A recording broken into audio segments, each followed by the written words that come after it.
evil is hell, said the great philosopher, poet Kalidas. We make our own heaven or hell by our actions and reactions, said Emerson. Respected Toastmaster, Walby coordinator, fellow youth leaders, distinguished guests, and all my dear friends, a very good evening to one and all. Good evening. Keep your eyes open to have endless adventures. When I deliver the speech, please do not go into deep slumber. Do you know what happens to a person when he or she dies? Anyone in the youth figures? I know what you are thinking. You are thinking that he or she goes to heaven or hell. I really do not know what happens after death, but I definitely know that we make our own heaven or hell while we are alive. The important thing is not what happens after death, but what happens here on the earth while we are living and what we do with this lifetime. Our life is a reflection of what we do on this earth.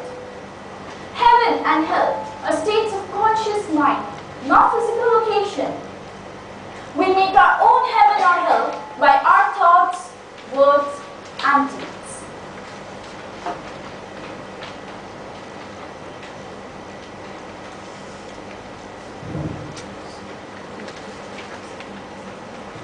Today, when I am speaking to you on this topic, I am reminded of an old Japanese folk tale telling the difference between heaven and hell.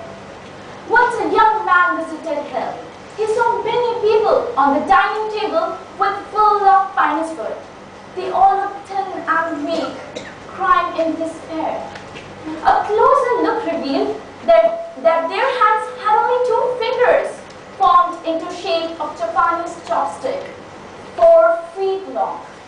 Although they could pick the food, their fingers were so long that they could not put the food into their mouth. In frustration, they turned their fingers into weapons, fighting among themselves for the food they could not eat. Then the young man visited heaven. He saw the same dining table with same beautifully prepared food and the same long fingers.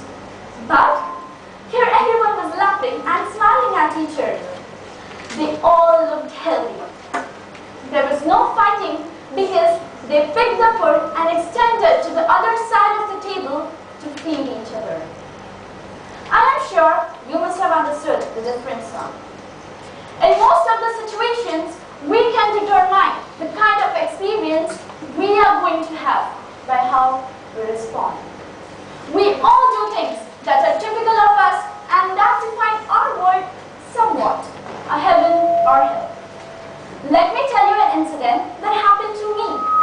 Once, when I was enjoying my dinner at the Heel Beach, there was a Saudi family sitting at the distance with about 5 kids.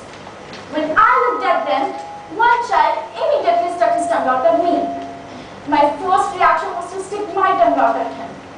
Then I thought, what I have done to deserve this? Fortunately, I decided to act instead to react to the situation. So I smiled and waved at the little boy. The little boy waved back at me. Now on, whenever he looked at me, he smiled and waved. This taught me a great lesson. Our actions over time define our character and can influence our life and life of people around us. Let me share yet another experience with you. My father once given garbage bag to the garbage collector and instructed him to handle it with care as it contained broken glasses.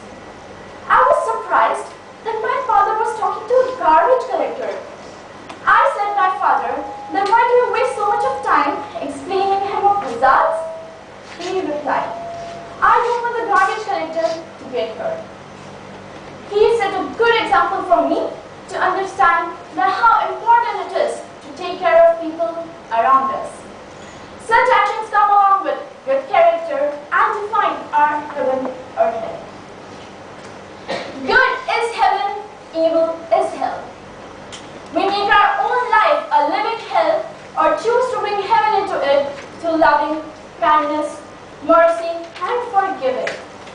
By following the good principles in life, we become happy, compassionate, and cooperative.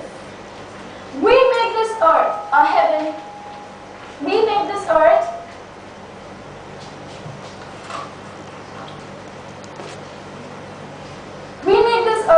a better place to live in, a heaven on earth. So let us together walk with joy on this heavenly earth with all our brothers and sisters united. Let us make our earth a heaven where we are living and for generations to come.